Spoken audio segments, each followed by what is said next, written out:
안녕하세요. 클라우디아입니다.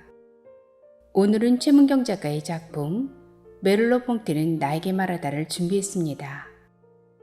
소설 속의 아내인 나는 남편의 넥타이 핀에서 형이상학적인 강박감을 느끼면서 그 핀 속으로 몸을 숨긴 젊은 여자를 끊임없이 의심하고 있습니다.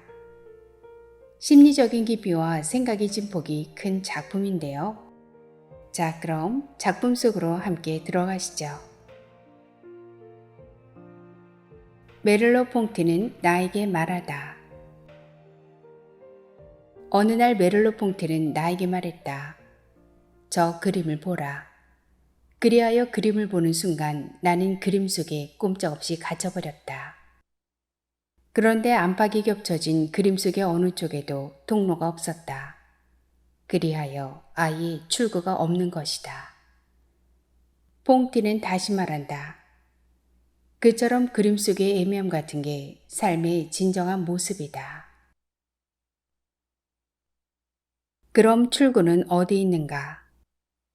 그건 조금 전 내가 넥타이에 꽂힌 포르모핀의 초점 안에 갇힌 나를 발견하는 순간 송곳처럼 뾰족한 것이 내 눈을 찌르고 사라진 그쪽이 출구라고 말할 밖에 없다. 퇴락한 낡은 고층 아파트의 지하 2층 주차장을 꽉 메우고 물방개처럼 엎어져 있는 차량들로 지하는 마치 캄캄한 미로와 같다. 출구는 그쪽 일터인데 다툼 끝에 완력으로 나를 쓰러뜨리고 순식간에 사라져버린 남편의 뒷모습에 멍멍해진 채 나는 오랫동안 어둠 속에 혼자 남겨져 있었다. 그때 마지막 영상으로 남겨진 건 무엇일까? 그것은 남편의 붉은 넥타이에 꽂혀있는 포르모핀이었다. 그 핀 속으로 몸을 숨긴 젊은 그녀가 튀어나와 차를 가로막고선 내 눈을 찔렀기 때문에 나는 아무것도 볼 수 없었다. 그게 어둠 속에 갇히게 된 이유일 것이다.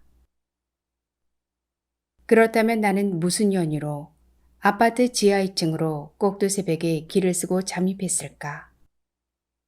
그건 순식간에 일어난 상황이었다. 옆으로 쓰러져 가까스로 목숨을 건지긴 했지만 눈이 찔려 얼이 빠진 채 운신할 수가 없다. 찔린 눈자위가 아프기 시작했다. 통증은 빠르게 온몸으로 퍼지기 시작한다. 이에 나의 혈관 속 새빨간 피는 이제 시꺼멓게 변해 있으리라. 나는 가만히 눈좌위를 어루만져 보았다. 눈좌위가 커다랗게 부어올라 있었고 찔린 부분에서 금방이라도 피가 콸콸 쏟아져 나올 것 같은 위급한 느낌이다. 안과병원이라도 찾아 각막 치료를 받아야 하는 게 아닐까? 그러나 마음과 달리 몸이 굳어버려 옴짝달짝할 수가 없었다. 마치 그녀의 엄청난 압력이 온몸을 짓누르고 있다는 느낌이었다. 점점 깊은 나락 속으로 빨려 들어가는 것 같음을 느끼면서도 아무런 저항도 할 수 없었다. 결국 안팎이 겹겹이 둘러싸인 어둠의 철벽 속으로 걸어 들어간 나는 절제절명의 낭떠러지에 서서 죽음보다 더 처절하고 두려운 폐쇄공포에 짓눌려 있었다. 그건 마치 존재하지 않은 세상의 저편 같기도 하고 처참한 지옥 같기도 했다. 서슬의 적막한 저녁들길에서 문득 만났던 그녀의 어룡직한 환영조차 느껴졌다. 마치 남편에 대한 소유권 다툼이라도 하듯 쥐와물골로 그녀와 맞서 핥히고 물어뜯고 주먹질과 발길질로 질투와 증오심을 화산처럼 분출하는 환상이 실제처럼 눈앞에 선명히 떠오르는 것이었다. 그리하여 절박해진 위기감 속에 깊이를 알 수 없는 절망의 나락에 갇힌 나는 통로를 찾을 길 없는 막막한 처지에 놓이게 되었다. 어둠 속엔 두 개의 문이 있다. 하나는 자동차가 나가는 출구이고 다른 하나는 엘리베이터가 있는 지하 2층 출구이다. 그런데 그게 어디에 있는지 나는 알 수 없다. 나는 간신히 정신을 차려 몸을 일으켰지만 1미터에 한 번씩은 중심을 잃고 비틀거리거나 앞으로 무릎을 꺾고 꼬꾸라지거나 아니면 뒤로 넘어지면서 엉덩방아를 찧어야 했다. 현기증이 일어났다.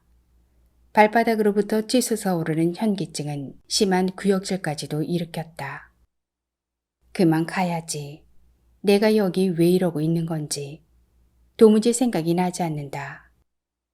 언뜻 이곳을 벗어나야 한다는 강박관념이 사로잡혔다. 그러나 사방 어느 곳에도 출구는 없었다. 누군가 도움을 청하고 싶었다. 손을 흔들어 보았다. 그러나 발은 허공에서 맥없이 흐느적거렸다. 혹시 그녀가 한심한 이런 내 모습이라도 발견하고 남편을 앞세우고 달려든다면 꼼짝없이 당할 수밖에 없을 게다. 그러니 그녀 눈에 띄기 전에 빨리 출구를 찾아야 한다. 나는 어둠 속에서 죽음을 맞을 준비가 전혀 되어 있지 않다.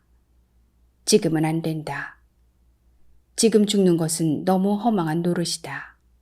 정신을 차려야 한다. 조금이라도 빨리 이 어둠에서 벗어날 수 있도록 무슨 일이든지 벌어져야 한다고 생각했다. 나는 발을 허공으로 들어올려 휘둘러대며 어둠을 걷어내기 시작한다. 그런 한참 후에 숨겨진 두 개의 문이 열렸다. 그때 지하층의 무채색 빛 속으로 누군가가 걸어 나온다. 14층에 사는 중년 부부였다. 부부가 나란히 출근을 하는지 남편도 옆에 서 있었다. 같이 출근하시네요. 요즘 우리 부부는 이렇게 정답다오. 위아래층 살면서 엘리베이터 안에서 아니면 마트나 길에서 종종 만나 여자의 속 얘기를 들어주곤 했다. 그들 부부도 한때 이혼까지 갔었다. 그들은 서로 다른 성격과 과거 경험을 가진 채 결혼했다. 결혼이란 기대한 것도 다르고 일에 접근하는 방식도 다르고 인생에서 중요한 것에 대한 견해도 다르다. 건강한 결혼 생활이 되려면 이 다양한 관점을 반드시 다루어야 할 것이다. 모든 것에 일치할 필요까지는 없지만 서로의 차이를 해결하는 방법을 찾아야 할 것이다. 그래야 그것 때문에 틈이 벌어지는 일이 생기지 않을 것이다. 사랑 탱크가 비면 부부 사이에 다툼이 일어나고 거리가 멀어지기 마련이다. 그들 부부도 다투다가 언어적 신체적 폭력을 행사하다가 법정에까지 간 것이다. 그러나 사랑의 탱크가 가득 차면 이해하려는 우호적인 분위기가 이루어져 차이를 인정하고 타협하려고 한다. 내가 확신한 바로는 사랑에 대한 감정적 욕구를 채워주는 것만큼 결혼 생활에 큰 영향을 주는 것은 없다고 여겼다. 이혼율이 높은 것은 수많은 부부가 사랑 탱크가 텅 빈 채 사라지고 있다는 증거이다. 이번에 우리도 저들 부부처럼 어떻게 할 수 있을까? 원수가 된 배우자를 사랑한다는 것이 가능할까? 당신을 저주하고 모욕하고 경멸과 미움의 감정을 나타내는 남편을 사랑하는 것이 가능할까? 그때처럼 남편이 변화되어 나에게 사랑과 관심을 표현할 수 있을까? 그들은 내가 이 새벽녘에 지하 주차장에 왜 갇혀 있는 줄 모를 것이다. 그저 사이 좋은 인고 부부여서 남편 출근을 도와 배웅 나온 배려 깊은 아내쯤으로 여길지도 모른다. 흔히 부부들은 그렇게 살려고 노력하고 또한 나 역시 그렇게 생각하고 살아왔지 않은가. 아마 남편에 대한 나의 길들여진 순종의 탓일지도 모른다. 이웃 부부와 헤어지면서 나는 겨우 정신을 가다듬었다. 그 새 차들이 지하를 줄줄이 빠져나가고 주차장은 텅 비어졌다. 남아있던 몇 대마저 출구를 향해 빠져나가고 있었다. 지하 2층에서 엘리베이터를 탔다. 1층부터 차례로 올라가는 동안 나는 꼭두 새벽에 어두컴컴한 지하 주차장에서 이제껏 무슨 일을 한 건지 잠시 어리벙벙한 기분이었다. 문을 열고 집 안으로 들어선다. 안은 그새 대낮처럼 밝아 있었다. 언제 이토록 밝은 햇살이 방 안까지 침투해 있었던 것일까? 태양에서 뿜어져 나오는 눈부신 햇빛이 발코니의 투명한 창살을 뚫고 들어와 내 몸을 뜨뜻하게 보듬어 안으며 얼얼한 볼을 어루만져 준다. 빛은 사위가 어둑할수록 더욱 절실하게 필요하다는 것을 나는 어둑한 지하 2층 주차장에 갇혀서야 알았다. 햇빛은 아마도 소망이라든가 평화 혹은 사랑 같은 깊은 의미를 근원에 담고 있을 것이다. 주방으로 들어갔다. 청국장 찌개가 넘쳐 흘렀던 바닥은 얼룩이 진 채 고여있고 가스레인지 위에는 오물을 토해놓은 듯 너저분해 볼썽사나웠다. 몇 번을 닦고 닦아서 말끔하게 뒤처리를 했다고 여겼었는데 실상 개운하게 정리가 되어 있지 않았다. 거기다 국물이 넘쳐 흘러 가스불에 엉켜 불어오면서 내어뿜었던 고약한 냄새와 천장에 올라붙어 맴돌고 있는 시꺼먼 흔적들. 나는 역겹고 더러운 그것들을 밖으로 단참에 몰아내기 위하여 창문을 열어젖혔다. 주방의 환풍기를 틀고 방에 있는 선풍기와 에어컨에 부착된 정화기, 가습기 등 바람을 일으킬 만한 기구들을 온통 꺼내어 끈끈이처럼 남편에 달라붙어 사랑을 집착하는 그 여자를 털어내듯 바람을 날렸다. 1시간가량 바람을 돌리고 나자 매양 미련이 사라진 건 아니지만 그런대로 한 모금 맑은 샘물이라도 마신 듯 약간 정신이 개운해진다. 그러면서 집안 어디선가 고소한 커피 향기가 풍기는 것 같았다. 새벽녘 이런 일이 있기 전까지만 해도 늘 고족한 집안의 바흐의 음악 선율처럼 맑고 맑은 향기가 은은하게 감돌았던 것이다. 이제 커피 향기를 감지할 수 있다는 건 새벽에 일어났던 불길한 상상들을 조금씩 극복해내면서 차츰 마음의 여유를 되찾고 있다는 징조인 줄도 모른다.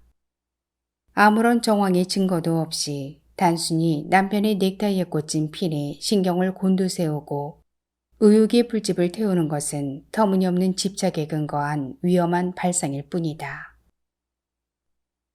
나는 커피의 향을 배 깊숙이 흡입하면서 마시고 싶었다.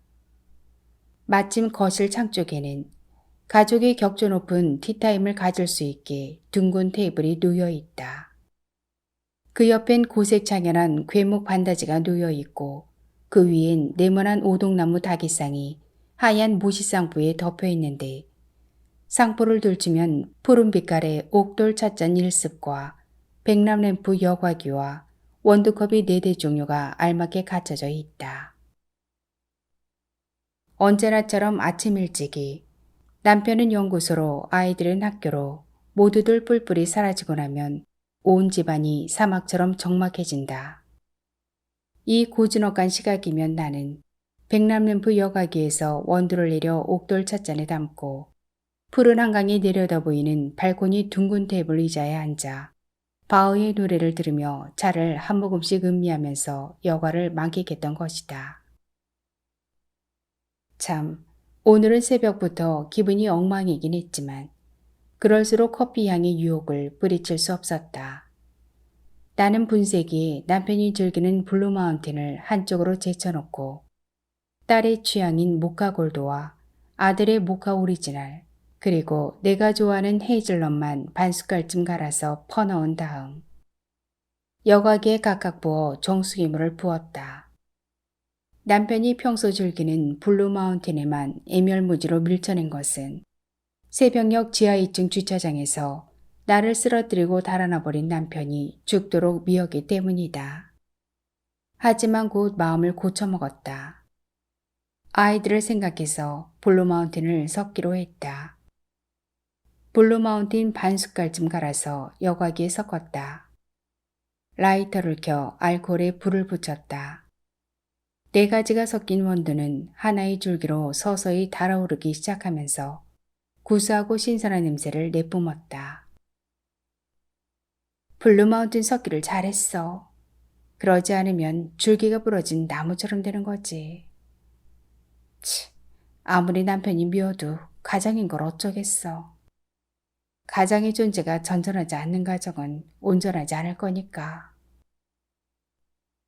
발코니의 창틈을 비집고 들어온 한 움큼의 바람결이 커피향과 어울려 훈훈하고 고소했다.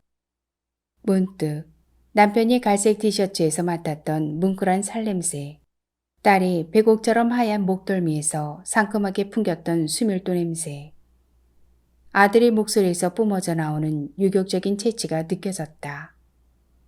두 모금을 마시자 가슴을 따스하게 적셔준다. 향기가 온몸에 퍼져나가며 더 없는 평온함이 포근한 이불처럼 감싸주는 듯 싶었다. 램프에 불을 껐다. 커피가 담긴 주전자를 탁자 위에 놓았다. 청릿빛 붉은 커피를 담은 주전자가 마치 영혼의 빛깔처럼 하얀 김을 뿜어냈다. 잔에 커피를 따라 한 모금을 마셨다. 다른 때 같으면 코를 쏘는 독특한 향과 함께 달짝지근한 액체가 혀에 사르르 녹아들었지만 이번에는 왠지 별로였다. 퍼뜩 새벽 지하 2층 주차장에서 나를 배신한 남편의 얼굴이 떠올랐다. 남편의 출근 시간에 맞춰 청국장을 끓여 데우기를 3번. 그런데도 거울 앞에선 남편의 몸치장은 끝나지 않았다. 출근이 늦겠다며 밥 대신 쓴바귀즙 한 대접을 홀짝홀짝 마시면서도 멋부리기에 굶으라는 것이었다. 그렇듯 늑장을 부릴 여유라면 아침밥을 충분히 먹을 수 있겠다 싶어 다시 가스불을 켜고 찌개를 데웠다. 남편은 여전히 여러 개의 넥타이를 골라 요리조리 피를 꽂아보며 멋부리게 부심하고 있었다. 도대체 무슨 불길한 바람이 불고 있는 걸까? 이번에는 또 무슨 색다른 바람을 모의하고 있을까? 남편은 지난 한때 연구소 동료 여자와 요란스레 스캔들을 일으킨 적이 있었다. 그때는 참으로 견디기 어려운 지옥적인 사건이었다. 처음 당하는 일이라 사내들에게 흔히 있을 법한 가벼운 외도겠거니 하고 애써 자제하려 애쓰면서도 그 충격이 너무나 커서 한동안 냉랭한 가정불화가 계속되었다. 서로 말하는 말들이 마음에 상처를 주고 급기야는 상처와 분노로 이어졌다. 분노를 품고 있으면 미움이 된다. 그러다 보니 나의 감정은 완전히 고갈되었으며 자존감도 거의 파괴되었다.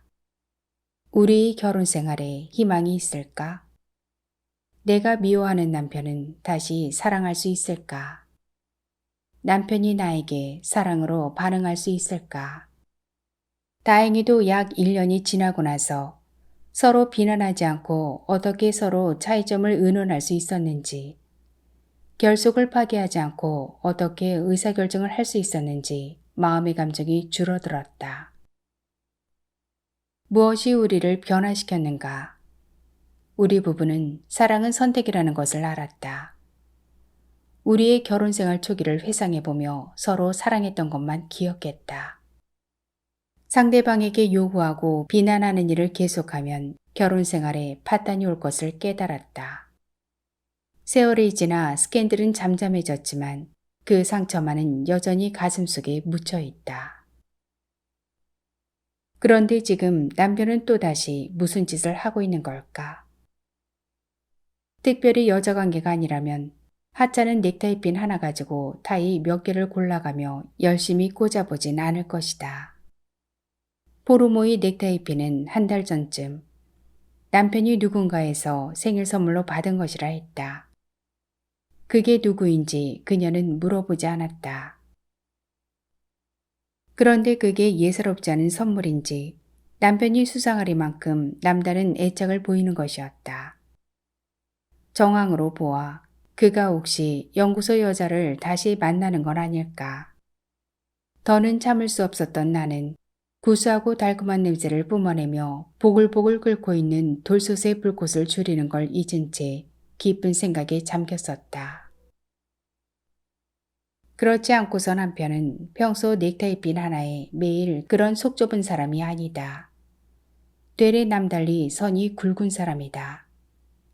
그는 멋을 잔뜩 내고 나에게 보라는 듯이 큰 발자국 소리를 내고 당당하게 집을 나갔겠지만 내가 주방 방바닥을 훔치느라 못 들었을 뿐이다. 나는 즉시 엘리베이터에 올라탔다.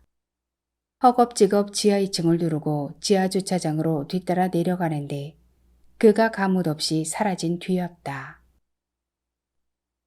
나는 원두커피 2모금을 마셨다. 여전히 감칠맛이 별로였다. 내가 남편이 넥타이에 꽂은 포르모핀에 집착하는 데는 나름대로의 이유가 있었다. 아마 1달 전쯤이나 될 것이다. 아니, 정확히 말하면 1달하고 이틀 전 남편 생일날이었다. 새로 맞춰 입은 주황색 양복 정장에 격이 맞지 않은 브라운색 와이셔츠, 얼핏 낯선 붉은 넥타이에 꽂은 포르모핀이 눈에 띄었다. 약간 빛바랜 암갈색에 붉은 산업빛 보석이 박혀있는 귀금속이었다. 제 눈이 안경이라고 그걸 선물해준 사람에 따라 남편의 눈에는 자목 근사하게 보일지 모르나 나로서는 그저 재래시장 바닥이나 노점상, 전철역 내 상점 등에서 흔히 파는 싸구려 액세서리나 초등학생들이 머리에 꽂고 다니는 핀에 불과해 보였다. 저 정도의 것을 선물한 사람이라면 얼추 그 수준을 알 것 같아서 관심조차 갖지 않았다. 그래서 1~2번 꽂아보곤 이내 버리겠지 했다. 그런데 남편은 마치 그 핀이 자신에게 가장 소중한 보물처럼 간직하며 멋을 부렸다. 남편은 올해 대학 1학년인 인류대 금속학과를 다니는 딸이 있어 평소 별나게 사랑했는데 요즘은 딸도 왠지 뒷전이 된 것처럼 관심에서 멀어진 듯 보였다. 그게 문제였다. 그런데 오늘따라 문제가 생겼다. 내가 하찮게 생각했던 싸구려 넥타이핀에 불과한 그것에서 뿜어져 나오는 강렬한 불빛을 나는 지하 2층 주차장에서 발견했던 것이다. 쇳덩어리인지 스테인리스인지 도저히 그 성분을 따질 수 없는 거뭇하면서도 중후한 금속이 결정적인 데서는 그토록 시선을 자극할 만큼 강렬한 빛을 쏘았다는 점이다. 그런 데서 선물의 가치가 있어 남편이 애지중지했다는 것일까? 값이 꽤 나가는 것을 선물한 사람이라면 남편의 그 여자, 즉 아프로디테의 연구소에 그 여자가 맞을 것이다. 얼핏 이의 생각이 이른 나는 발끈하는 기분으로 허둥지둥 지하 2층 주차장까지 내려간 것이다. 지은 지 꽤 오래된 아파트지만 금싸라기 땅에다 시당국이 마침 재개발을 서두르고 있는 참이어서 날로 시가가 치솟았다. 낡아빠진 지하 2층에는 형광등을 밝히고 있었지만 우중충한 실내 장식으로 잠옷 을씨년스러운 분위기를 자아냈다. 거기다 2000세대가 모여 사는 아파트 단지인지라 주차장의 규모 역시 만만치 않았다. 그녀는 3대처럼 빼곡한 차를 둘러보며 남편의 차를 찾아보았으나 꼭두 새벽이라 빠져나간 차는 남편 것을 위시해 고작 서너 대에 불과한 듯 보였다. 아직은 주차장을 빠져나가지 않았으리라 여기고 그녀가 막 주차장에 발을 들여놓은 지 채 1분도 안 되어 끔찍한 남편의 차가 저쪽 귀퉁이에서 빠져나와 먹이를 발견한 짐승처럼 이쪽을 향해 쏜살같이 달려오고 있었다. 때에 열을 받고 있던 나는 남편의 차를 세우기 위해 통로 가운데로 뛰어들었다. 그 찰나 남편의 넥타이에 꽂힌 포르모핀에서 발산한 강렬하고도 화려한 빗줄기 속에서 칼날 하나가 튀어나와 내 눈을 찌른 것 같았다. 나는 퍽 주저앉았고 앞을 볼 수 없었다. 그참에 남편은 용케도 핸들을 꺾어 어디론가 사라졌을 것이다. 나는 한동안 아무것도 볼 수 없었다. 사회는 캄캄한 어둠으로 변했다. 나는 찻잔 바닥에 남은 커피를 마저 마셔버렸다. 식어버린 커피는 입맛을 쓰게 했다. 나의 감정의 탱크가 무엇인지 그 부부가 그러하듯이 감정의 탱크가 수위가 낮아지면 남편에 대한 사랑의 감정은 사라지고 단지 공허함과 고통만이 따른다는 사실을 설명해 주지 않았던가. 사랑이 깊은 감정의 욕구이므로 사랑이 없으면 깊은 감정의 고통을 겪게 되며 감정적 욕구가 충족되므로 긍정적 감정이 되살아날 수 있음을 나에게 말했다. 그렇다. 나는 남편에 대한 나의 감정은 완전히 고갈되었으며 자존감도 파괴되었다. 뿐만 아니라 남편과 관계도 그러했다. 어쩌다 부부관계 때 나는 사랑받는다는 느낌보다 이용당하고 있다는 느낌을 받았다. 내가 전혀 중요하지 않은 것처럼 하다가 갑자기 나를 침대로 끌어들여 내 몸을 이용하는 것 같았다. 남편이 나를 사랑한다고 느낄 때 자연스럽게 성적 욕구가 생기지, 사랑을 느끼지 못한다면 성적으로 이용당한다고 느꼈다. 설마 하니 남편이 나를 보고도 일부러 핸들을 꺾었을 리는 없다. 다만 남편은 집에서처럼 운전 중에도 핀으로 상징되는 여자의 육신과 아프로디테의 사랑을 하느라 나를 미처 발견하지 못했을지도 모른다. 그러니 나를 배신한 건 남편이 아니라 바로 넥타이 핀이다. 평소 그는 내가 꽤 괜찮은 남편을 만났다고 자부할 만큼 가정에 충실한 의지의 사람이다. 48세의 L그룹의 연구원 과장이다. 재산도 꽤 모았다. 지금 살고 있는 비록 낡긴 했지만 금싸라기 아파트 50평 외에도 값 나가는 아파트며 빌라 2채가 더 있다. 전철로 1시간 거리에는 전남, 임야, 대지, 상가도 있다. 전형적인 시골 무주 어느 산골 마을에서 초중고를 졸업하고 서울에 있는 인류대학을 졸업하자마자 L그룹 연구원으로 스카웃되어 군대 문제를 해결한 데다 학위까지 받고 지금껏 엘리트 연구원으로 자리를 매김하고 있다. 남편은 육체적 에로스와 정신적 아가페를 결합한 내가 알고 있는 단 한 번의 아프로디테에, 즉 부드럽고 육화된 사랑을 저질렀지만 탄로난 이후에는 단호히 미스 송과 결별을 선언하고 따뜻한 가정으로 돌아왔었다. 지금 우리 부부한테는 금지오겸 눈에 넣어도 아프지 않을 사랑하는 아들딸이 있다. 큰딸 레미는 인류대학 금속공학 1학년생이고 아들은 고1 학생이다. 그 중에서도 딸 레미는 남편에게 있어 마치 애인이나 친구처럼 끔찍한 존재다. 남편은 딸을 자신의 분신처럼 여긴다. 그럴 만큼 관심의 중심이 있었는데 요즘 들어 남편은 딸보다 더 포르모핀에 신경을 쓰는 모양이었다. 남달리 분별력이 있는 똘똘한 사나이가 사소한 세속적인 관계로 가정의 소중함을 저버릴 까닭이 없다. 가족을 아끼고 사랑하며 또한 이웃도 동기처럼 다정하게 배려하면서도 실없는 농담을 한다거나 언행이 흐트러지는 일이 없는 예의 바른 남편이다. 나는 그런 남편을 무척 좋아했다. 그런데도 나는 남편과 연구원 여자와의 불륜의 꼬투리를 찾으려고 새벽 지하 2층 주차장에 달려간 것일까? 의욕이 표적을 붙잡지 못한 채 그까지 넥타이 핀 하나 가지고 덤벙댔던 것은 성숙지 못한 행위였을 뿐 아니라 어쩌면 심한 편집증에서 온 의부증일지도 모른다. 아마 그 순간 나는 어지럼증이 일면서 얼결에 나는 나무 토막처럼 빛을 하니 옆으로 쓰러졌던 게 분명했다.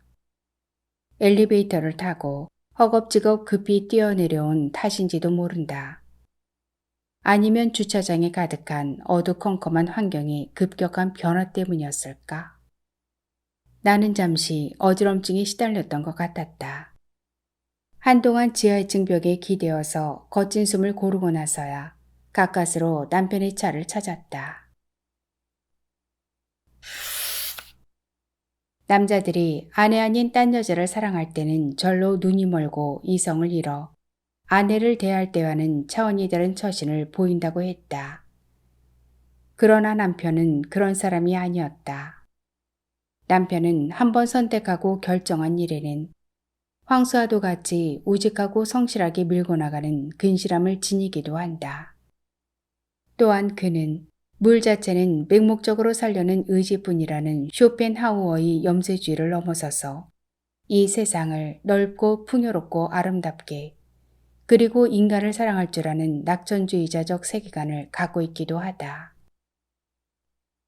그의 의지는 힘의 의지이고 자유의 의지이지 타인과의 말과 타인의 사유 앞에서 노예적인 복종 태도를 지니고 있는 종속의 의지가 아니다.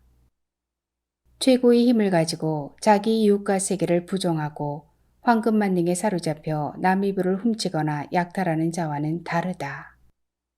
또한 의지는 말과 행동 혹은 암과 행동을 일치시키고 성공의 기쁨과 특권을 향유하고 싶어하는 삶의 의지이지, 자기를 파멸로 몰고 가는 의지를 좌절시키고 사멸로 인도하기 위한 죽음의 의지가 아니다.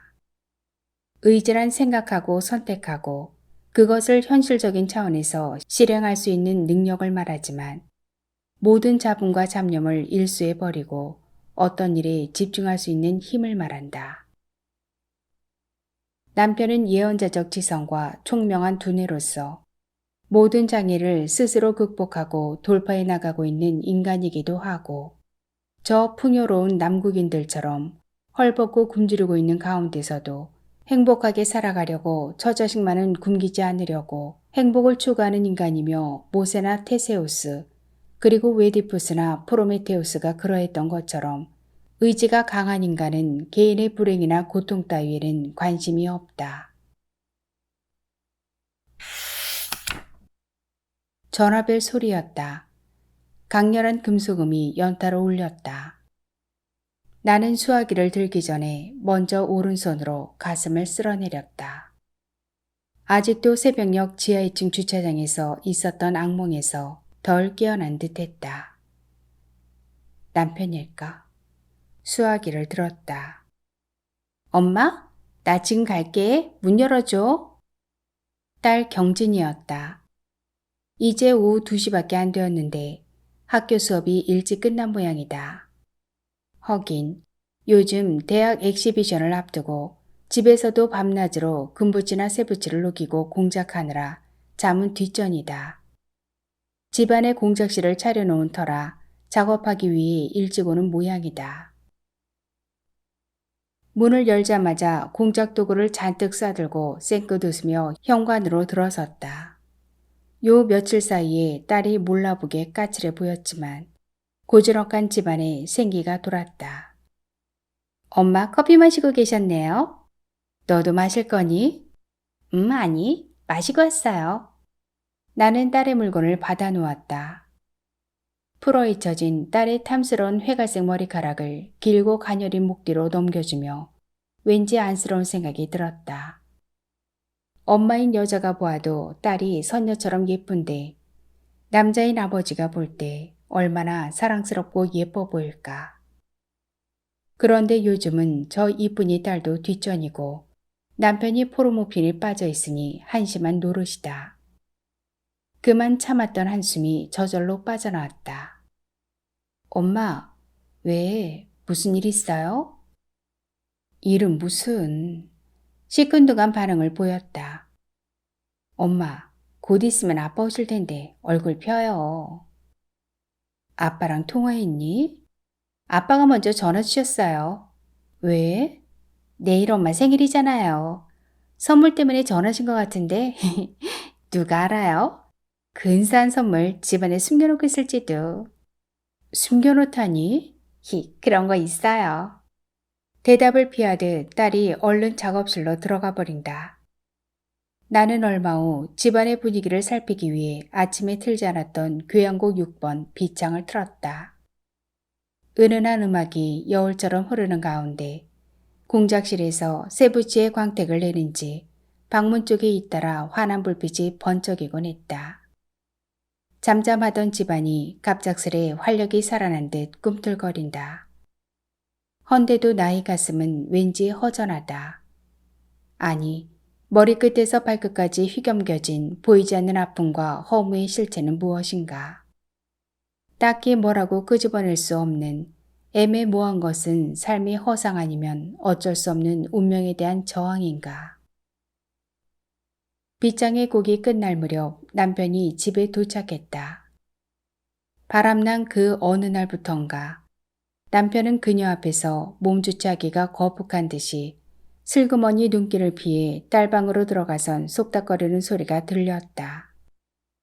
아무래도 죄를 지었긴 했나 보다. 해서 그대로 묵과할 수만은 없었다. 새벽에 지하 2층 주차장에서 나를 쓰러뜨리곤 못 본 채 차를 돌려 사라진 이유가 무엇인지, 지금 당장 넥타이에 꽂혀있는 포르모핀을 빼어 창문 아래로 내던져 버리리라. 그 여자가 두 번 다시 우리 앞에 얼씬거리지 않도록 하리라. 이처럼 결연히 마음속에 다짐하면서도 기실 남편 앞에서 되레 주눅이 들고 당황하는 쪽은 나였다. 남편은 조금도 기죽어 있지 않았다. 딸 작업실에서 나온 남편은 양어깨를 쫙 펴고 개선장군처럼 당당하게 안방으로 이동했다. 벗은 양복을 받아 장롱 옷걸이에 거는 사이 그는 붉은색 넥타이를 느슨하게 풀고 피를 조심스럽게 빼낸 다음 한참을 들여다보다가 경대 위에 올려놓는 게 아닌가. 그 느물느물한 폼이 역겹다 못해 혐오스럽기까지 했다. 종일 핀 속에 살아있을 영구한 여자를 달고 다니며 아프로디테의 사랑을 만끽하고도 냉큼 내려놓기 못해 아쉬워하는 표정은 나에 대한 일종의 도발과 반역이었다. 10년 전 나와 아이들을 위해 그 여자와 헤어지겠다고 울먹이며 다짐했던 약속이 이제껏 지켜진 걸 흡족하게 여겨온 것인데,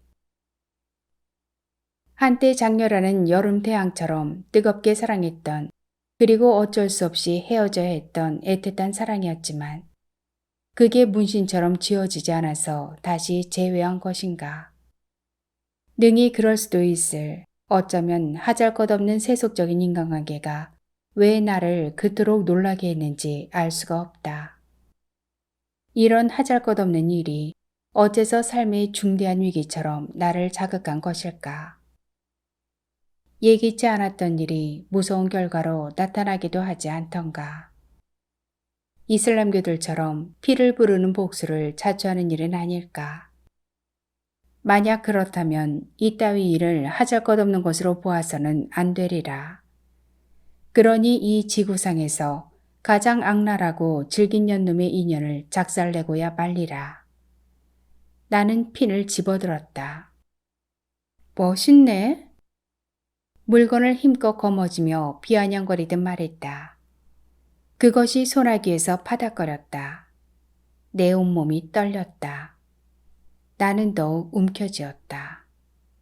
그것이 소리질렀다. 숨도 쉬지 못하게 더욱 손에 힘을 주었다. 이 사람아, 그걸 그렇게 우그러뜨리면 되는가? 남편이 퉁명스레 말하고 그걸 빼앗아 간다. 나는 마치 훔쳤던 물건을 들켜 빼앗긴 사람처럼 얼굴이 붉어짐을 감지했다. 얼마나 중요하길래 그래요? 하늘만큼 땅만큼. 유치해. 나는 쓴웃음이 나왔다. 남편의 입에서 어린아이들 같은 말이 너무 자연스레 튀어나오는 게 우스웠다. 평소 언어의 변별력을 가지고 있었던 남편이었다. 사랑에 빠지면 바보가 되는 걸까? 근데 이거 누가 골랐지? 누구 감각이야? 이따위 싸구려 물건. 나는 넥타이 핀을 금시 손톱 끝으로 튕겨버릴 것 같은 태도를 지으며 물었다. 옛날 그 연구원 여잔가? 언제 또 제외한 거야? 남편이 대답이 없자 나는 마지막 막말을 뽑아들었다. 자존심이 무참하게 깨질 수도 있었다. 당신 그 말밖에 할 줄 몰라? 갖다 붙이긴 감이 어디다. 이에 나는 한방 얻어터진 기분이었다. 생각대로 자존심이 무참히 깨졌다. 전에도 종종 남편과 실랑이가 벌어질 적마다 트집 잡기 좋은 약점으로 연구원 여자를 물고 늘어졌던 것이다. 좀 악랄하고 저급한 아내가 된 것 같아 부끄럽긴 했지만 피를 선물한 여자가 연구원이 아닌 새 여자일 거라는 확증을 위해 그런 것이다. 아니 여자가 아닐 수도 있다. 그렇담 누굴까? 스윙 철컥, 스윙 철컥. 작업실에서 기계 소리가 들려왔다. 그 소리가 무척 내 귀를 예민하게 한다. 쇠붙이를 자르는 날카로운 소리도 들린다. 순간 뭔가 감각에 짚히는 게 있었다. 딸 경진이었다. 당신 이핀 혹시 경진이가 선물한 거 아니에요? 아이고, 이거 들켰네. 그래요? 그런데 그걸 왜 숨겨요? 아, 약속이야. 출처를 알고 나자 괜히 힘이 빠지며 충격과 흥분이 일시에 가셔졌다. 나는 모르모핀을 들고 작업실로 향했다. 작업에 열중하고 있는 모양인지 쇠붙질을 절단하는 소리가 여전히 크게 들렸다. 귀가 멍멍할 지경이다. 방 안에는 불꽃이 어른거린다. 쇠붙질을 녹여서 땜질하고 연마하는 작업이다. 방문을 열자 딸이 작업을 하다 멈춘다. 쇠붙질을 절단하다 다쳤는지 손가락 2개에 반창고가 붙어 있다. 안쓰러운 생각이 든다. 재단 위에는 예쁜 나비 모양의 브로치가 날개를 펼치듯 하고 있었다. 손가락 다쳤니? 아니. 예. 이 핀 네가 아버지한테 선물했니? 왜? 엄마도 가고 싶어요? 딸이 쌩긋 웃으며 돌아본다. 색이 찍찍이 별로다. 밝은 것이 낫지 않니? 나는 죄책감 때문에 얼굴을 둘 수가 없어 그것을 만지작거리며 마음이 없는 말을 했다. 검은색이 아니고 회백색이에요. 그게 그거지 뭐. 그러면서 재단 위에 피를 던져놓았다. 딸이 선물해서 의욕이 풀리긴 했지만 피니 출연에 한동안 떨었던 생각을 하면 달갑지 않았다. 엄마, 이거 비싼 거예요. 얼마짜리나 되는데? 경진이가 말없이 웃었다. 이미 나는 하찮은 물건으로 생각했었는데 비싸다고 하니 생각이 달라졌다. 아무렴 금보다 비싸겠니? 그 배, 뭐? 금보다 더 비싸단 말이니? 그 2배예요. 순배금 99%거든요. 요즘 순금한 돈이 15만 원 하니까 그 2배니까 30만 원이에요. 거기다 순배금은 금처럼 제품을 기계로 내는 것이 아니고 수작업이거든요. 아니, 이 단단한 것을 손으로 만들었단 말이니? 순배금이 그렇게 대단한지 몰랐구나. 그러자 경진이가 순배금에 대해서 대충 설명을 했다. 회백색을 띤 광택의 기금속으로 전성, 연성이 많으며 융해점이 몹시 높고 공기 속에서도 산화하지 않는다는 사실 등이다. 일제강점기 전까지만 해도 우리나라 기술자들만이 만들 수 있었어요. 그런데 그 이후 장인들을 일본으로 데려갔어요. 지금 일본에서는 금보다는 백금을 더 알아주거든요. 정말 좋은 제품을 만들려면 일본에다 부탁을 하는 수밖에 없어요. 그 대신 단점은 팔 때 제값을 못 받는다는 게 흠이죠. 딸의 말을 들은 나는 다시 핀을 손바닥 위에 올려놓고 무게를 달아보았다. 꽤 묵직했다. 거뭇한 색조에 대비되어 번쩍이는 광택이 마치 자개빛이 도는 석탄이 뒤섞인 묘한 색조처럼 도드라져 보였다. 값이 꽤 나가겠구나. 몇 돈인지 몰라도. 백금 세 돈에다 수공료 한 달을 보태면 100만 원이 넘지만 제가 제작한 거니까 수공료는 포함시키지 않았어요. 아니, 그럼 네 손으로 완성품을 만들었단 말이니? 제 공작 작품 1호를 아버지한테 선물한 거예요. 그리고 2호는 엄마 브릿지예요. 딸은 재단이 포로로 날아갈 때 날개를 퍼덕이고 있는 빛나는 브릿지를 들어 엄마 손에 놓는다. 그런데 왜 이제껏 숨겼니? 나는 눈물이 글썽해지며 물었다. 숨기려고 했던 건 아닌데 아버지 생신날 엄마 브릿지하고 같이 선물하려고 제작에 들어갔는데 전시 준비 때문에 늦어져서 엄마 건 뒤로 미루어지고 아버지가 먼저 찾은 것뿐인데 내가 아빠한테 엄마 브릿지 나올 동안 비밀로 해달라고 했거든요. 고마워 경진아. 엄마는 그런 줄도 모르고. 그간 어이없는 오해로 가슴앓이를 했던 나는 주체할 수 없는 자괴감에 경진이를 끌어안고 울먹였고 남편은 곁에서 한바탕 너털 웃음을 날렸다. 딸내미는 그동안 이걸 작업하느라고 손톱이 갈라지고 살이 찢어져 밴드를 붙이고 있었다. 남편이 하늘만큼 땅만큼 사랑한다는 딸. 그 딸이 혼신의 예술혼을 살려 손을 다쳐가면서 만들어낸 걸작이었던 것이다.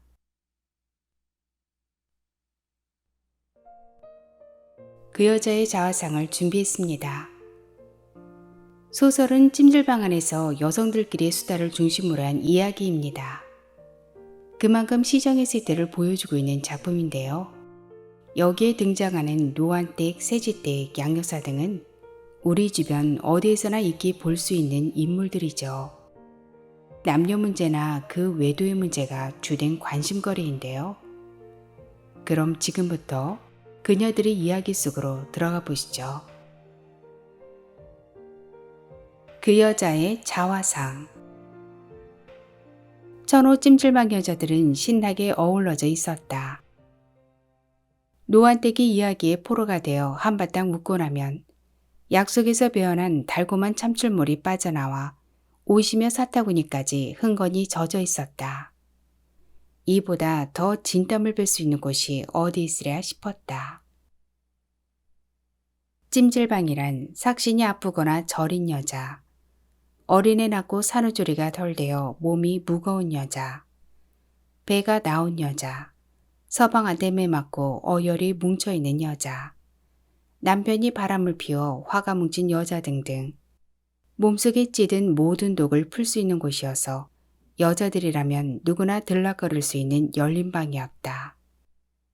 순백의 포도주를 마시고 내연하던 마음속의 자네들을 깨끗하게 씻어내리는 듯 그렇게 웃고 나면 무겁고 두터운 마음의 그림자일지라도 밝은 빛깔로 채색되곤 하는 것이었다. 그 중에서도 제일 재미가 있는 것은 뭐니 해도 남자의 그것이었다. 세상이 많이 변해 있었다.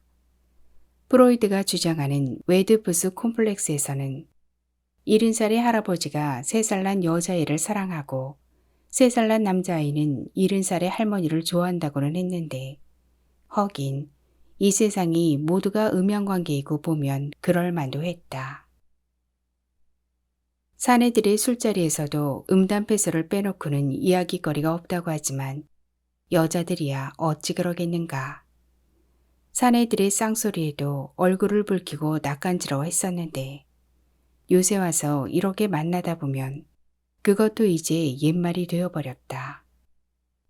세상이 변하다 보니 여자들 입에서는 어디서나 그런 얘기가 터져나오기 일쑤고 그런 말을 잘하는 여자가 단연코 인기였다.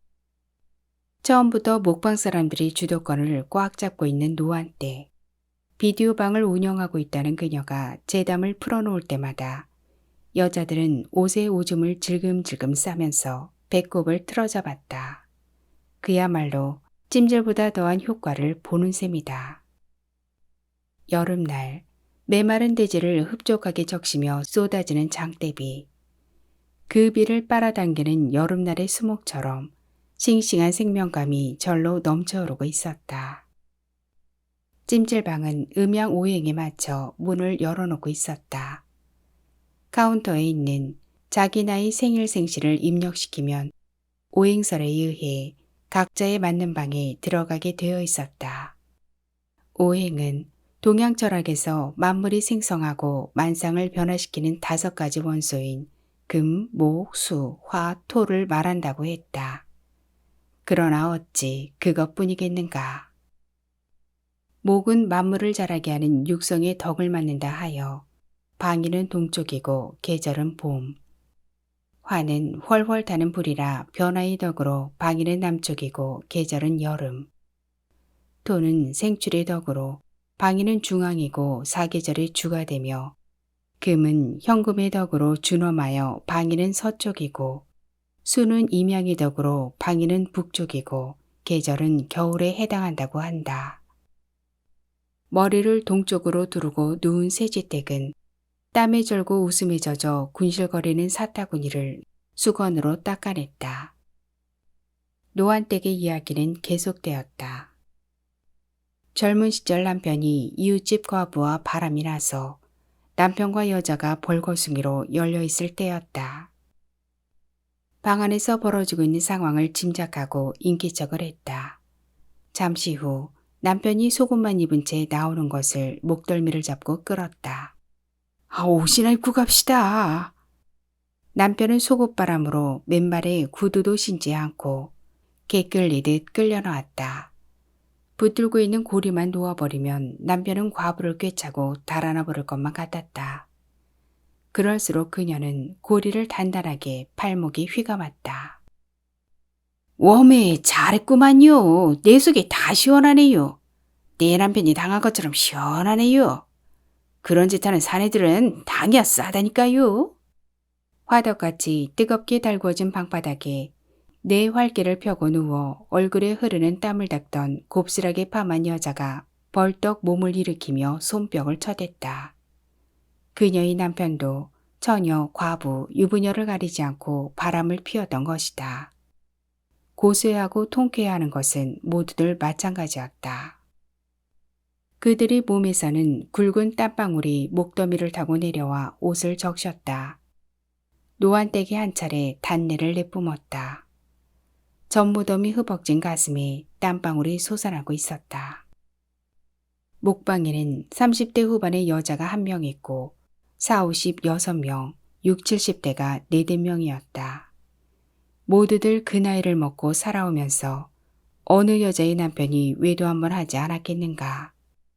심화병으로 가슴에 불이 붙어 있어 내뿜으러 온 여자들도 있을 것이다. 아주머니 너무 심하셨네요. 세지댁 옆에 있던 이목구비가 뚜렷한 30대 후반의 젊은 여자가 얼굴을 새빨갛게 붉히며 말했다. 2주일 전 어린애를 낳고 산후조리가 안 좋아서 찜질방에 왔다고 했다. 얼굴이 부성하고 손등도 소복하게 부어 있었다. 심하다니요? 노안댁이 불을 먹은 얼굴을 하고 그녀를 쳐다보았다. 남편 과거를 들주어 웃긴 했지만 속이 다시 끓어올라 열을 받고 있는데 불난집에 부채질을 하는 소리로 들렸다. 듣기가 너무 흉해서 그래요. 사실 노안댁의 그 말은 세지댁이 옆에서 듣기가 민망스럽고 당혹스러웠다. 젊은 댁도 귀에 거슬렸던 모양이다. 나이가 들지 않아서 순박하고 착한 탓이려니 했다. 당신이 아직 젊어서 뭘 몰라서 그러는디. 우리 나이가 되어봐요. 노안댁이 조금은 미안 쩍은 듯 눈길을 거두며 말했다. 그래요. 새댁이 아직 젊어서 내 남편은 바람을 피우지 않을 거라고 큰 소리치는 모양인데 사내놈들은 다 도둑놈이요. 50이 넘은 듯 머리털이 희끗한 여자가 수건으로 목덜미에 솟아있는 굵은 땀방울을 훔치며 채근하듯 하자 그녀는 잠자코 목덜미에 솟은 땀만 씻었다. 그렇다. 그녀 나이에는 그런 일들을 이해하기 어려울 것이다. 그녀는 20살이 되도록 배반과 불신에 가득 찬 세상이 어떤 것인지를 이해하지 못했었다. 선생님의 착한 말씀이 진리였고 부모님이 하는 행동이 표준이었다. 희생과 복종이 있을 뿐이었다. 그런데 그녀는 빌 게이츠에 대한 기사를 읽고 자서전을 읽었다. 과학의 첨단, 컴퓨터의 세계. 그것은 분명 동떨어진 것이지만 빌 게이츠의 세계는 자신이 지니고 있던 생각과 현대 그것이 과연 조화될 수 있을까? 그러나 그녀는 조금도 그것에 대해서도 위화감을 느낄 수가 없었다. 사랑하는 사람과 단 2사람의 사랑을 지속시키고 싶은 마음. 2사람이 마음을 합쳐 새로운 어떤 길을 뚫어보고자 하는 희구. 그리하여 한 남자와 어린애를 낳고 끝까지 살아보고자 하는 생각은 사람이 이 세상에 태어나서 살아가는 가장 큰 이유가 될 것이다. 태어나는 순간부터 사람들은 새들이 태양을 향하듯 그것을 향해 살아가는 것이다. 이 세상의 어떤 행위, 사상, 혁명도 그 근저는 사랑이 아닐까? 차들이 지나다니고 기차가 떠나고 유람선이 뜨고 빌딩이 올라가고 로켓들을 쏘아 올리고 어른이 직장에 가고 아침이면 병원 문이 열리고 책방 문이 열리고 고깃간이 열리고 슈퍼마켓이 열리는 것도 다 그 근저는 사랑이 있는 것이었다. 책을 읽고 영화를 보고 음악회를 가고 연극을 보고 노래를 듣는 일도 전쟁이 일어나는 일도 그나저나 인생의 굴곡이라곤 전혀 경험해보지 못했을 것 같은 사람들에게는 인간적인 파문은 일어날 수 있는 것이다. 17살 때 순정을 바쳐 죽을 때 손목 잡고 함께 가자던 남편도 50줄의 늦바람이 나서 돌아오지 않는다는 여자, 말단 사원이 회사 사장 외동딸과 눈이 맞아 좋아 지내면서 결혼하고 아들 딸 낳고 사장되고 재산 늘자 호스테스 애인을 두고 있는 남편, 가난한 법대생을 사랑하는 처녀가 부모님의 반대를 뿌리치고 집을 뛰쳐나가 남자 뒷바라지를 하느라 파출부, 도배, 미화원, 구슬깨기, 봉투 붙이기, 인쇄소 직공 등을 하며 고생 끝에 남자가 고시에 합격하여 출세를 하자마자 딴 여자와 결혼해버린 남자, 도박과 주색에 빠져 가정을 버린 남편, 별의별 사람이 다 있었다. 지금 토방에 들어있는 세지댁 친구 양 여사는 남편이 처갓집 아파트를 담보로 하고 운수사업을 하다가 망하는 바람에 처갓집 재산을 날리고 하는 수 없이 택시기사로 일하면서 그 통에도 10살이나 연상의 여자를 알고 지내면서 요즘은 집에도 들어오지 않는다는 것이었다. 양 여사도 속에 들어찬 열을 풀기 위해 세지댁을 따라온 것이었다. 여자들의 이야기를 들어보면 그들은 한결같이 가난하고 힘없는 남자를 만났고 그녀들이 희생을 하면서 남편을 출세시키고 경제적인 기반이 잡히게 되면 아내를 버리거나 배신을 했다는 것이다. 세지댁은 남편이 고맙기만 했다. 그는 대학에 다닐 때 그녀의 문간제 방에서 하숙을 했었다. 3학년 무렵 그의 아버지 사업이 망하는 바람에 하숙비 석 달치를 내지 못해서 쫓겨날 판이었다. 그것도 그냥 내보내는 것이 아니라 그의 방에 있는 것은 어느 것 하나도 손을 대지 말고 몸만 빠져나가라는 것이었다. 낡은 책상, 얄팍한 캐시미어 이불, 베개, 책, 탁상시계, 빗자루, 벽에 붙은 그림, 전기 스탠드, 손목시계까지 풀어놓고 나가라는 것이었다. 어머니가 좀 잔인한 데가 있었다. 허긴 어머니인들 흙을 파서 하숙을 치는 것은 아니었다. 쌀 한 톨에서 콩나물 한 가닥, 시래기 한 주먹까지 다 돈을 주고 사는 처지였다. 깨소금, 간장, 된장, 고추장, 자고 나면 치솟는 물가. 하숙비도 비싸게 받지 않았다. 아버지가 돌아가시고 어린 자식들을 먹이고 가르치기 위해서 어쩔 수 없이 시작한 일이었다. 기균이의 짐을 밀린 하숙비를 다 갚고 찾아가라는 것도 무리한 일일 수는 없었다. 그녀는 입장이 딱했다. 그동안 그녀는 기균이와 한 집에 살면서 지냈고 정도 들었다.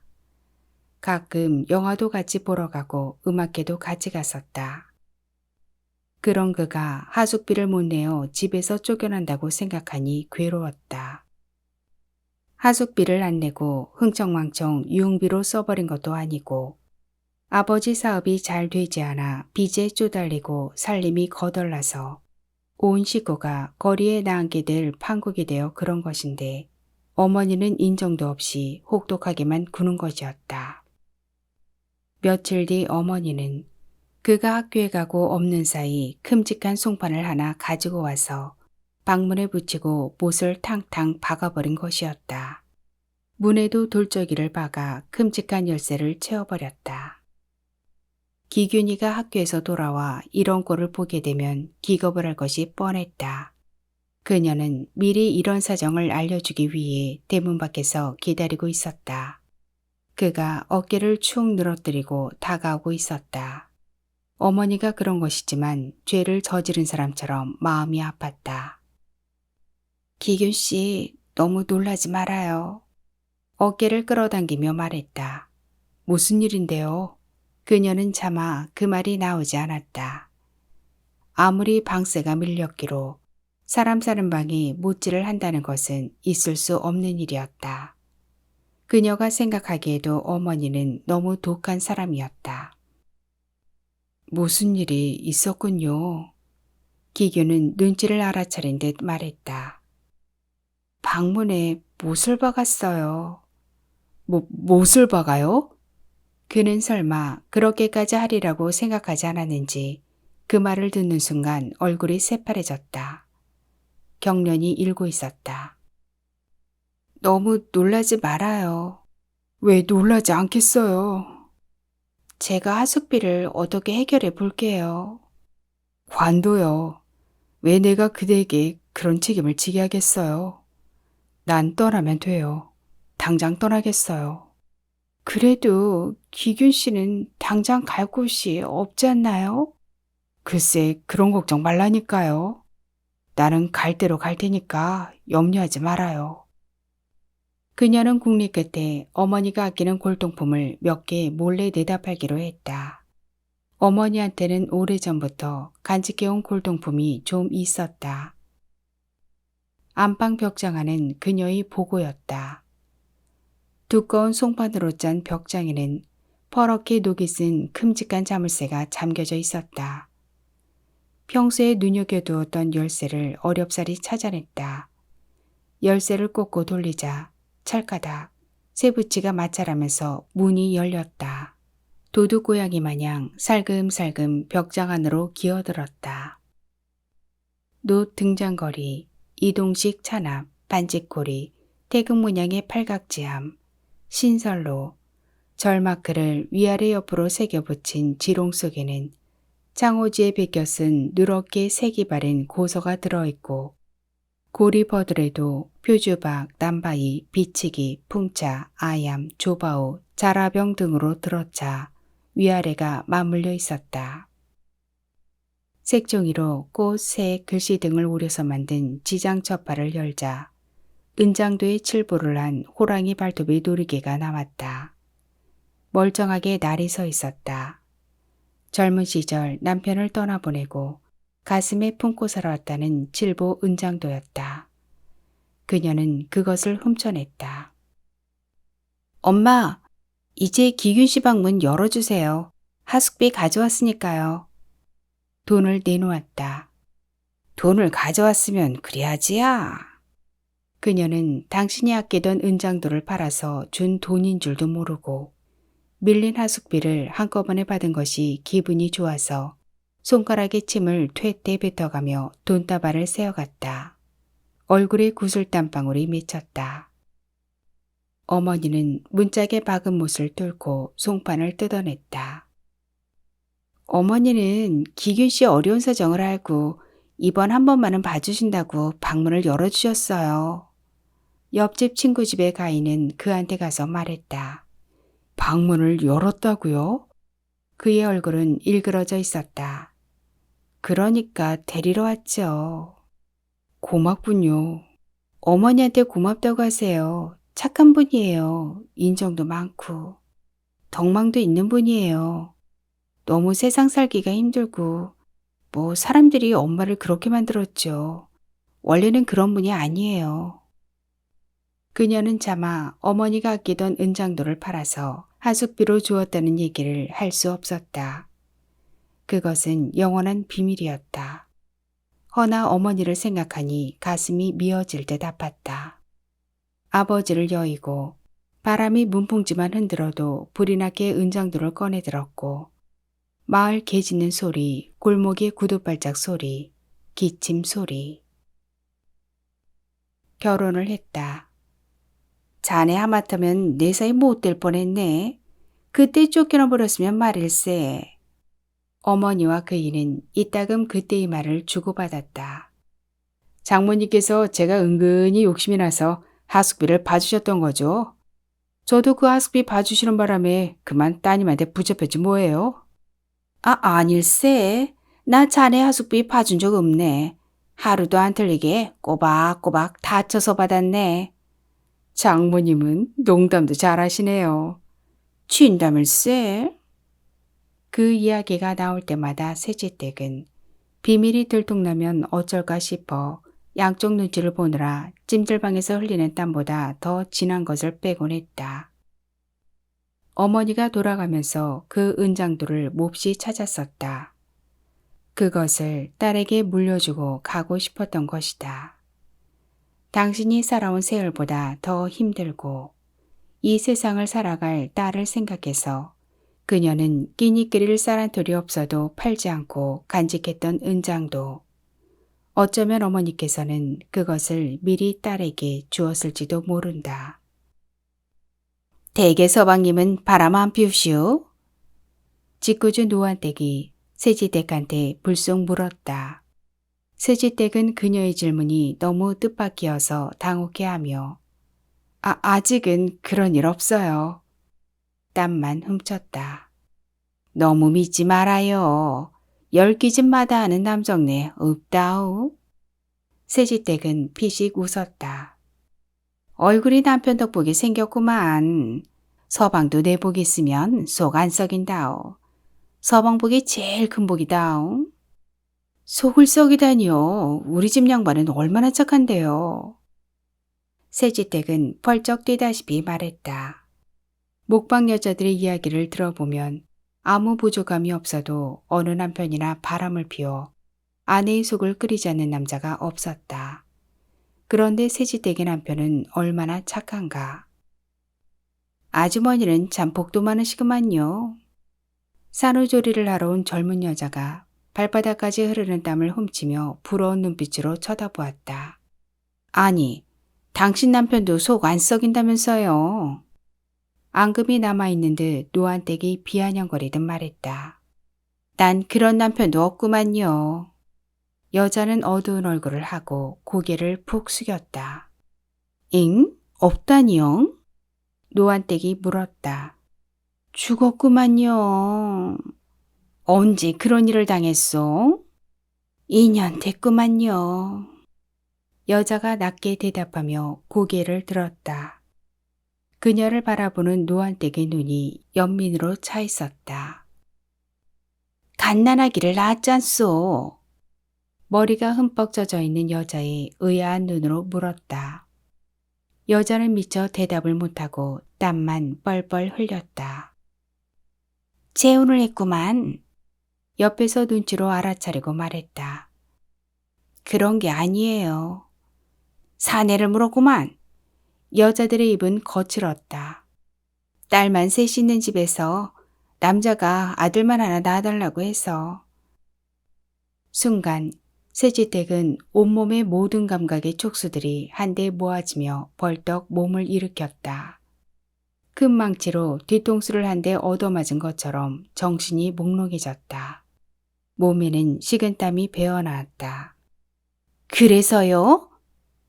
여자들은 세지댁의 아픈 마음도 모르고 그저 호기심으로 다가앉았다.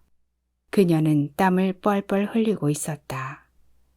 상고의 고통보다 더 힘들고 곤혹 속에서 솟아오른 땀방울이었다. 딸을 낳았죠. 저런...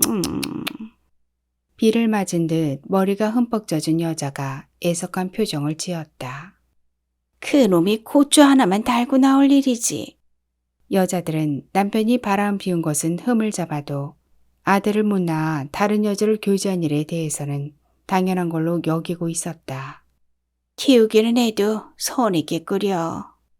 고아원 내주라고 해서 주었구만요. 저런, 어디 그럴 수가 있나 지새끼를. 천벌을 받을 놈이구만.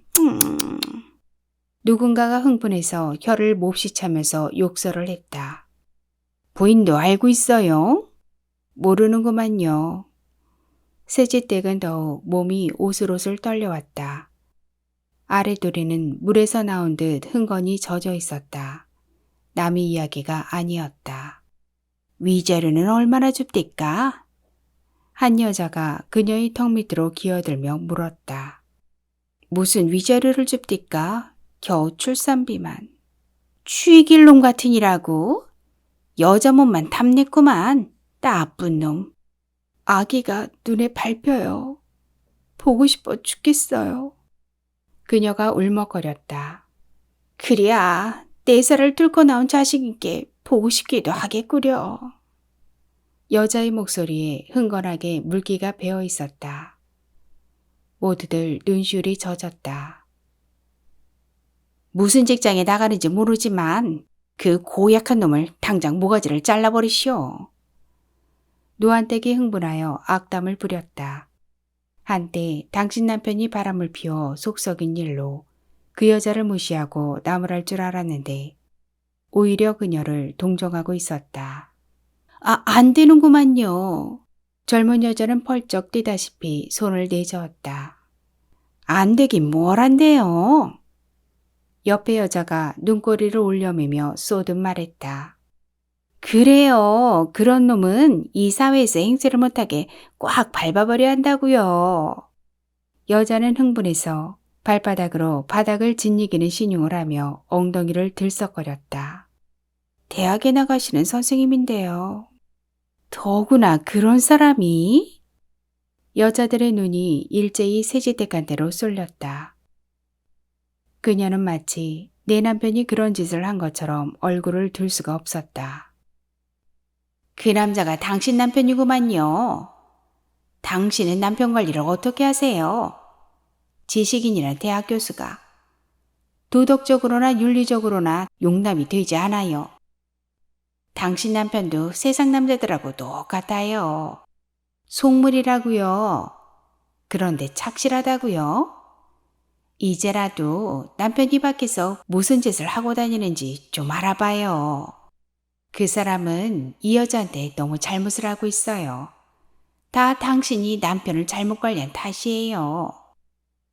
그녀의 귀에는 여자들의 비난이 벌집 쑤셔놓은 듯 앵앵거렸다.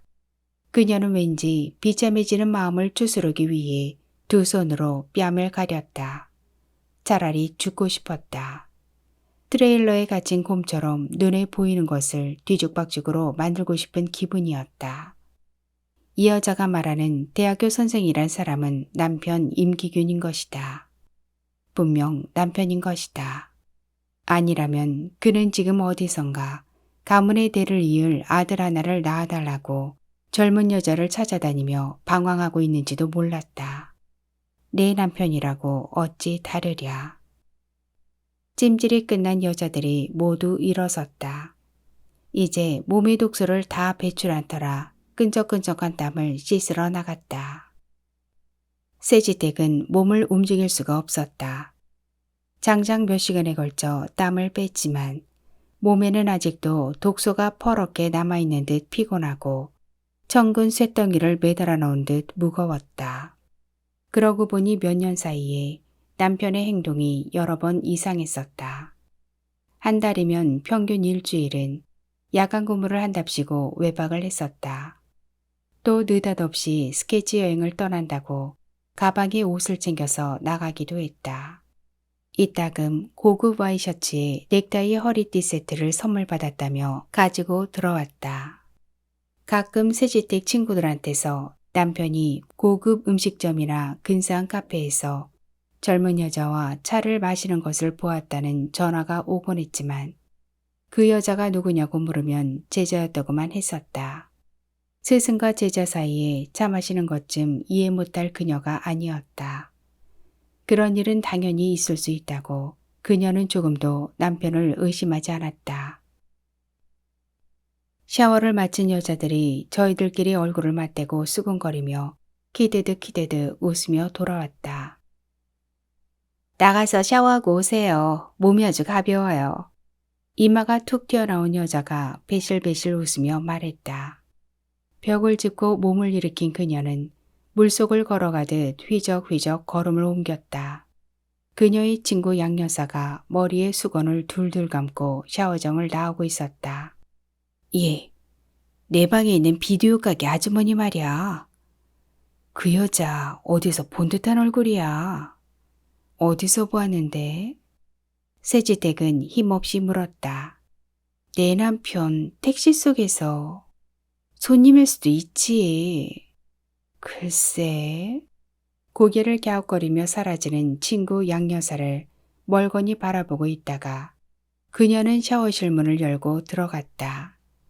왠지 친구가 한 말이 마음에 걸렸다.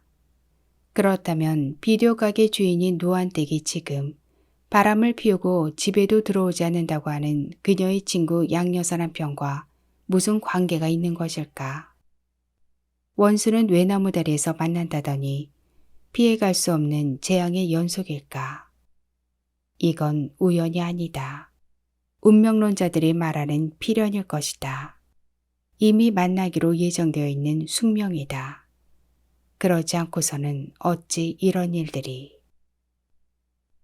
그렇다면 그 젊은 여자는 분명 세지댁의 남편과 무슨 관계가 있는 것일까? 그녀의 의식은 다시 거미줄을 치기 시작했다. 아니야, 아닐 거야. 확실하게 알지도 못하고 남편을 의심하는 것은 큰 죄악이야. 세상에는 비슷한 일들이 얼마나 많은가. 샤워기를 들어 몸에서 끈적거리는 땀과 마음속의 온갖 불결한 잔해들을 깨끗이 제거한다는 심정으로 씻어내렸다. 문득 거울 속에 들어앉아 있는 젊은 여자를 발견하고 세지댁은 몰래 새파랗게 훑어보았다. 미끈한 몸매에 빚은 듯한 이목구비가 뚜렷한 여자의 얼굴이 거기 있었다. 이 세상에 밝고 아름다운 것만을 전부 모아다가 그것을 다시 정제하여 세상에서 가장 달콤한 향기를 가미하여 빚어낸 듯한 여자의 얼굴. 세지댁은 그녀의 얼굴을 오래도록 바라보며 인간이 얼마나 아름다울 수 있는가를, 그리고 그 아름다운 인간을 얼마나 행복하게 만들 수 있는가를 생각하고 있었다. 그녀의 아름다움 속에는 건강한 정신의 아름다움과 선하고 밝고 따뜻한 마음의 아름다움이 충만해 있을 것 같았다.